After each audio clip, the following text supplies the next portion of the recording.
आज के समय में जब देश की लगभग सभी प्राइवेट टेलीकॉम कंपनियां अपने रिचार्ज प्लान के दाम लगातार बढ़ाती जा रही हैं, ऐसे में एक सरकारी कंपनी फिर से सुर्खियों में आ गई है। जी हां, हम बात कर रहे हैं बीएसएनएल की, जहां एक तरफ जियो, एयरटेल और वोडाफोन आइडिया जैसी कंपनियों ने आम आदमी की जेब पर सीधा असर डाला है, वहीं बीएसएनएल अपने सस्ते और वैल्यू फॉर मनी प्लान की वजह से एक बार फिर से चर्चा में है। आज के इस वीडियो में हम जानेंगे कि क्या बीएसएनएल सच में टेलीकॉम मार्केट की बाजी पलट रहा है, अब तक कितने करोड़ लोग बीएसएनएल से जुड़ चुके हैं, लोग जियो और एयरटेल को छोड़कर बीएसएनएल की तरफ क्यों जा रहे हैं, और सबसे बड़ा सवाल, क्या 2026 में बीएसएनएल जियो और एयरटेल को कड़ी टक्कर देने वाला है। तो चलिए बिना देर किए वीडियो को शुरू करते हैं। सबसे पहले हम बात करते हैं ट्राई की ताजा रिपोर्ट क्या कहती है। अगर हम ट्राई यानी telecom regulatory authority of India की ताजा रिपोर्ट की बात करें तो जनवरी 2026 तक बीएसएनएल के पास लगभग 9.5 करोड़ से 10 करोड़ के बीच एक्टिव ग्राहक मौजूद है। यह आंकड़ा इसलिए भी चौंकाने वाला है क्योंकि पिछले कुछ महीनों में बीएसएनएल ने लाखों नए ग्राहक जोड़े हैं। अगस्त 2024 के बाद से बीएसएनएल में सिम पोर्ट कराने वालों की संख्या लगातार बढ़ रही है और यह सिलसिला अभी भी थमने का नाम नहीं ले रहा है। कई लोग जो पहले बीएसएनएल को सिर्फ सेकेंडरी सिम के तौर पर इस्तेमाल करते थे, अब उसे प्राइमरी सिम बना रहे हैं। अब सवाल यह उठता है कि आखिर लोग इतनी बड़ी संख्या में जियो और एयरटेल जैसी बड़ी टेलीकॉम कंपनियों को क्यों छोड़ रहे हैं। इसका सबसे बड़ा कारण है प्लान की कीमतें। पिछले कुछ समय में जियो और एयरटेल ने अपने रिचार्ज प्लान की कीमतों में करीब 20% तक की बढ़ोतरी कर दी है। जहां पहले एक आम यूजर को महीने का रिचार्ज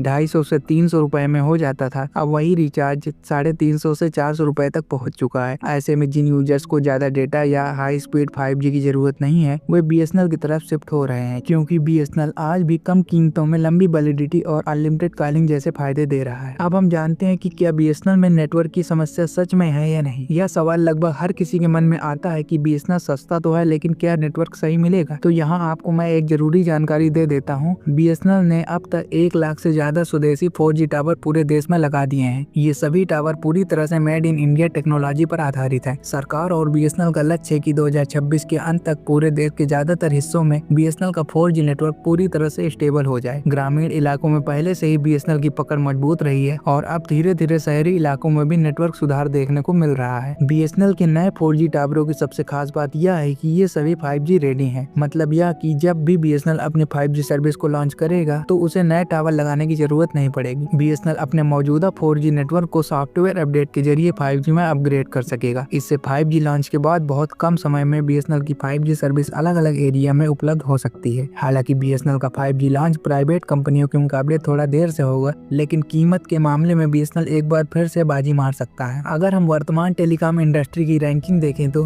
पहले नंबर पर जियो है और दूसरे नंबर पर हमारा एयरटेल है और तीसरे नंबर पर वोडाफोन आइडिया है और चौथे नंबर पर बीएसएनएल है। लेकिन फर्क सिर्फ इतना है कि जहां प्राइवेट कंपनियों के ग्राहक घट रहे हैं, वहीं बीएसएनएल के ग्राहक लगातार बढ़ रहे हैं। अगर यही ट्रेंड जारी रहा तो आने वाले समय में बीएसएनएल तीसरे नंबर पर भी पहुंच सकता है। बीएसएनएल सिर्फ नेटवर्क ही नहीं बल्कि अपनी सर्विस क्वालिटी पर भी काम कर रहा है। कंपनी का फोकस है कि कम रिचार्ज प्लान्स में वही सर्विस दी जाए जो प्राइवेट कंपनियां दे रही हैं, जैसे कि बेहतर कॉल क्वालिटी, डेटा स्पीड में सुधार, वाईफाई कॉलिंग जैसी सर्विस और डिजिटल प्लेटफॉर्म पर आसान कस्टमर सपोर्ट। इन सभी चीजों पर बीएसएनएल लगातार काम कर रहा है। आज भी बीएसएनएल की सबसे ज्यादा ग्राहक ग्रामीण इलाकों से आते हैं, जहां कई प्राइवेट कंपनियों के नेटवर्क कमजोर पड़ जाते हैं। वहां बीएसएनएल अभी मजबूती से टिका हुआ है। सरकार का भी फोकस है कि जिन इलाकों में अभी नेटवर्क नहीं है वहां बीएसएनएल को प्राथमिकता दी जाए। इससे आने वाले समय में बीएसएनएल का कवरेज और भी बढ़ने वाला है। अब सबसे बड़ा सवाल, क्या बीएसएनएल 2026 में जियो और एयरटेल को पीछे छोड़ पाएगा? तो इसका जवाब है पूरी तरह नहीं, लेकिन कड़ी टक्कर जरूर देगा। बीएसएनएल के पास सस्ते प्लान, लंबी वैलिडिटी और सरकारी सपोर्ट जैसी बड़ी ताकत है। अगर नेटवर्क और सर्विस क्वालिटी लगातार सुधरती रही तो बीएसएनएल फिर से लोगों की पहली पसंद बन सकता है। अब आपकी बारी है, क्या आपने भी बीएसएनएल में पोर्ट कराया है या आप अभी भी बेहतर नेटवर्क का इंतजार कर रहे हैं? नीचे कमेंट बॉक्स में अपनी राय जरूर बताइए। तो दोस्तों, यही थी आज की वीडियो। उम्मीद करते हैं आपको आज की वीडियो पसंद आई होगी। अगर वीडियो पसंद आई तो वीडियो को लाइक कर दीजिए, चैनल को सब्सक्राइब कर दीजिए। चलिए मिलते हैं किसी नए वीडियो में किसी नए टॉपिक के साथ। तब तक के लिए जय हिंद, वंदे मातरम।